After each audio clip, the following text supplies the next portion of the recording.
जादुई पत्थर का स्वाद, एक चालाक रसोइये की कहानी। बहुत समय पहले की बात है। एक बार एक बहुत ही होशियार और अनुभवी रसोइया था, जिसका खाना लोगों के दिल तक पहुंच जाता था। लोग कहते थे, अगर इस रसोइये ने खाना बना दिया तो भूख एक त्योहार बन जाती है। एक दिन वो किसी दूर के कस्बे में किसी शादी में खाना बनाकर लौट रहा था। उसके पास ज्यादा पैसे नहीं थे, बस थोड़ा सामान और अपनी पोटली थी। वो अपने गाँव की ओर पैदल ही यात्रा कर रहा था। चलते चलते धूप तेज हो गई। रास्ता लंबा और सुनसान था। दोपहर के वक्त उसके पेट में जोरों की भूख लगी। उसका शरीर थक चुका था, लेकिन दिल में हिम्मत अब भी बाकी थी। कुछ दूर चलने पर उसे एक गांव नजर आया। मन में उम्मीद जगी, शायद यहाँ कुछ खाना और पानी मिल जाए।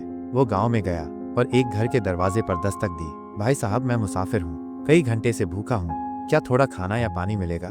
लेकिन सामने वाला बस उसे ऊपर से नीचे तक देखकर बोला, यहाँ हर किसी को खिलाने का ठेका नहीं लिया हमने, और दरवाजा बंद कर दिया। रसोइया चुपचाप आगे बढ़ा। एक दो नहीं, 5-6 घरों में गया, लेकिन हर जगह से उसे निराशा ही हाथ लगी। कोई कहता, हमारे पास खुद के लिए नहीं है, तो कोई बोलता, अजनबियों पर भरोसा नहीं करते हम। उसका दिल टूटा तो जरूर, लेकिन उसकी बुद्धि अब भी जाग रही थी। वो गांव के बाहर बहती एक छोटी सी नदी के पास गया। वहां बैठकर सोचने लगा, भूखा रहूं या अपनी अक्ल लगाऊं। तभी उसकी नजर पानी में एक गोल, चिकना और चमकदार पत्थर पर पड़ी। वो पत्थर सचमुच देखने में कुछ अलग था। गोलाई में एकदम सुंदर और धूप की रोशनी में चमक रहा था। उसके दिमाग में एक योजना आई। वो मुस्कुराया और बोला, अगर खाना नहीं मिला तो अब मैं अपना हुनर काम में लाऊंगा और साथ में थोड़ा जादू भी जोड़ूंगा। वो उस पत्थर को उठाकर गांव के बीचों बीच उस जगह पर पहुंचा जहां एक बड़ा सा बरगद का पेड़ था और उसके चारों ओर गोल चबूतरा बना था। वही जगह जहां गांव वाले आपस में बैठकर पंचायत करते थे। धीरे धीरे कुछ गांव वाले उसकी ओर देखने लगे। उसने अपने थैले से एक खाली हांडी निकाली और पत्थर को उसके पास रख दिया। फिर उसने ऊंची आवाज में कहा, दोस्तों, आज मैं आपको एक चमत्कारी चीज दिखाने वाला हूँ। ये है जादुई पत्थर। इससे खाना इतना स्वादिष्ट बनता है कि एक बार खा लिया तो जिंदगी भर याद रहेगा। गांव वाले पहले तो हंसे, अरे बाबा, पत्थर खाना बनाएगा? रसोइया मुस्कुराया और बोला, नहीं जनाब, खाना तो मैं बनाऊंगा, लेकिन इस पत्थर की मौजूदगी से उसका स्वाद जादू जैसा हो जाएगा। अगर यकीन न हो तो एक बार आजमा लीजिए।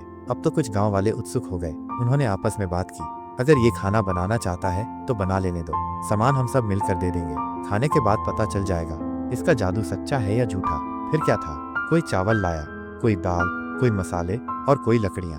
पानी भी भरकर लाया गया। रसोइया बड़े मन से खाना बनाने में जुट गया। जैसे जैसे वो पकवान बना रहा था, खुशबू पूरे गांव में फैलने लगी और धीरे धीरे वहां एक बड़ा जमावड़ा लग गया। बच्चे, बूढ़े और जवान सब कौतूहल से देखने लगे।